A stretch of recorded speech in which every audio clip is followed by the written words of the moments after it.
saveur divine. Cette bonne nouvelle du royaume sera prêchée dans le monde entier pour servir de témoignage à toutes les nations. Alors viendra la fin. Ce pain céleste vous est présenté par Immaculée Niraneza. Shalom, shalom mes bien-aimés de Dieu, que la paix de Christ soit avec vous. C'est avec une très grande joie que je reviens auprès de vous pour vous parler encore de la fidélité de notre Dieu. Dieu est fidèle et il tient ses promesses de génération en génération. Aujourd'hui, nous allons parler de notre histoire qui concerne la naissance de Jésus. Comment l'ange Gabriel est allé annoncer la future naissance de Jésus-Christ à Marie. Hier, je vous ai parlé de comment le même ange a été dans la famille de Élisabeth et Zacharie.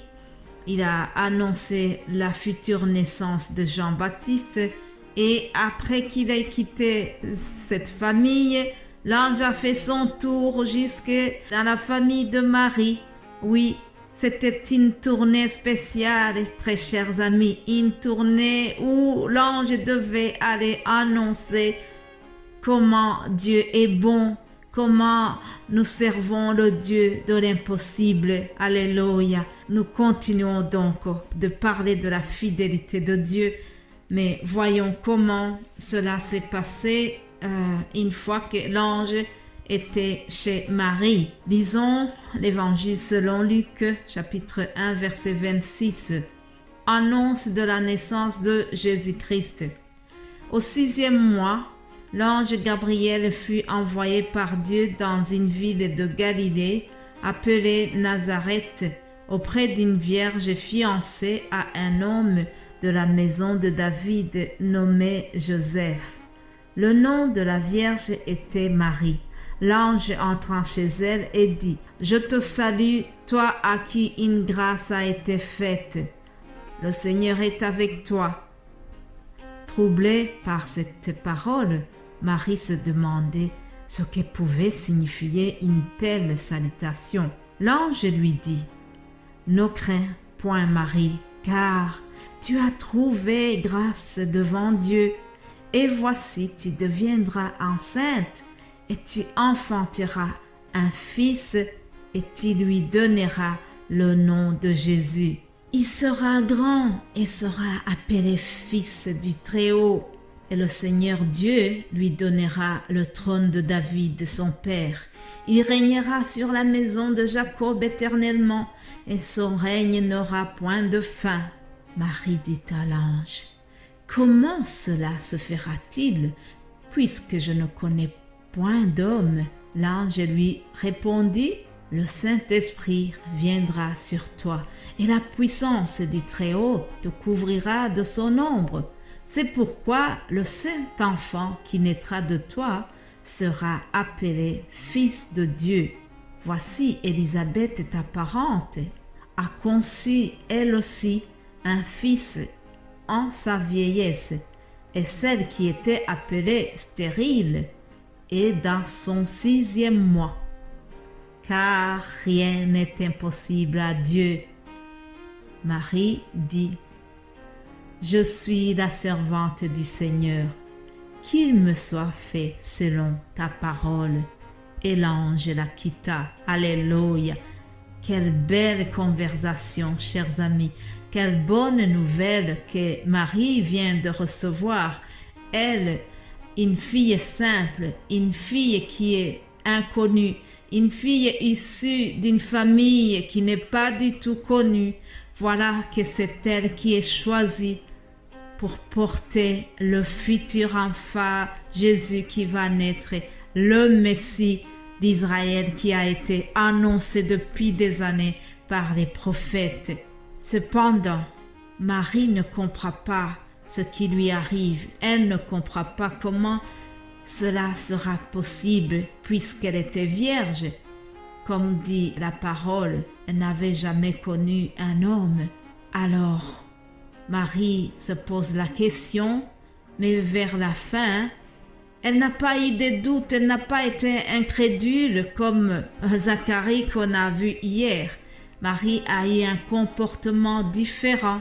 À la fin de la conversation avec l'ange, on voit Marie qui accepte, elle se soumet à la volonté de Dieu et elle dit à l'ange, « Je suis la servante du Seigneur, qu'il me soit fait selon ta parole. » Alléluia, quelle humilité, quelle sagesse Marie, qu'il me soit fait selon ta parole. Autrement dit, Marie dit que la volonté de Dieu soit faite.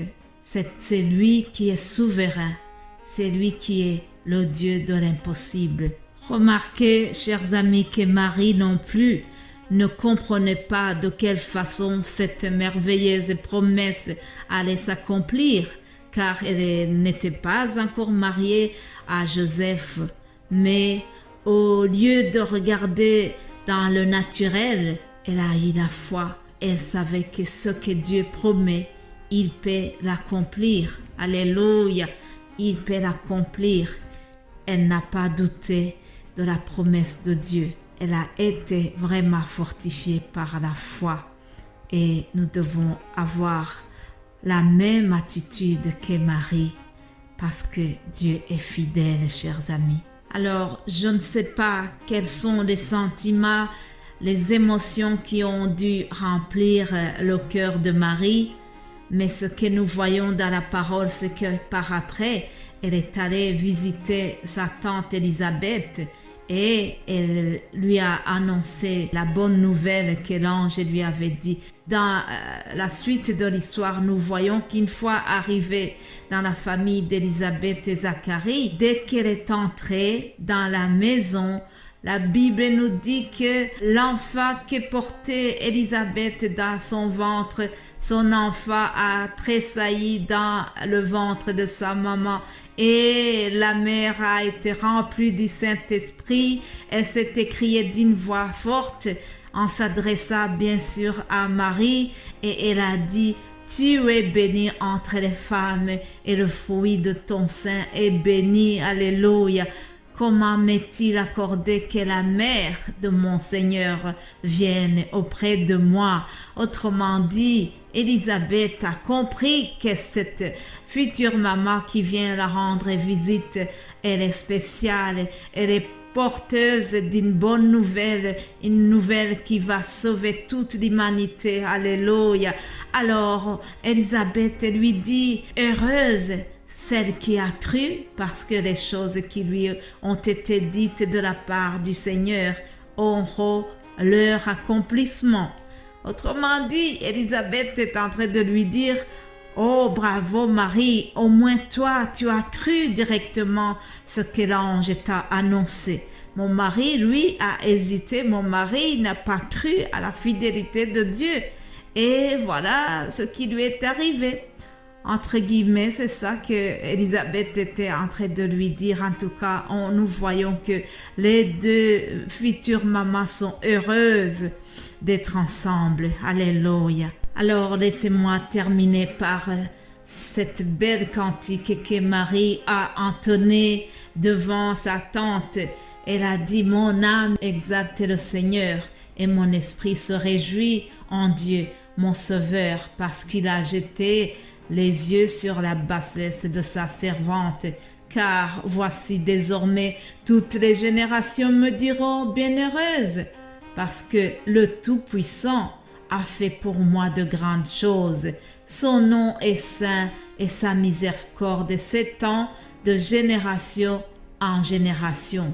Sa miséricorde s'étend d'âge en âge sur ceux qui le craignent. Alléluia. Mes bien-aimés de Dieu, ayons la même attitude que Marie. Marie qui a cru avant de voir.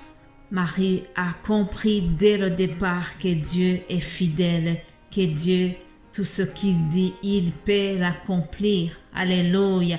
Notre Dieu est riche en bonté et en fidélité, comme dit la parole. Voilà, chers amis, nous allons continuer ce thème demain. Passez une excellente journée. Soyez bénis abondamment en écoutant la parole de Dieu. Alléluia. Amen.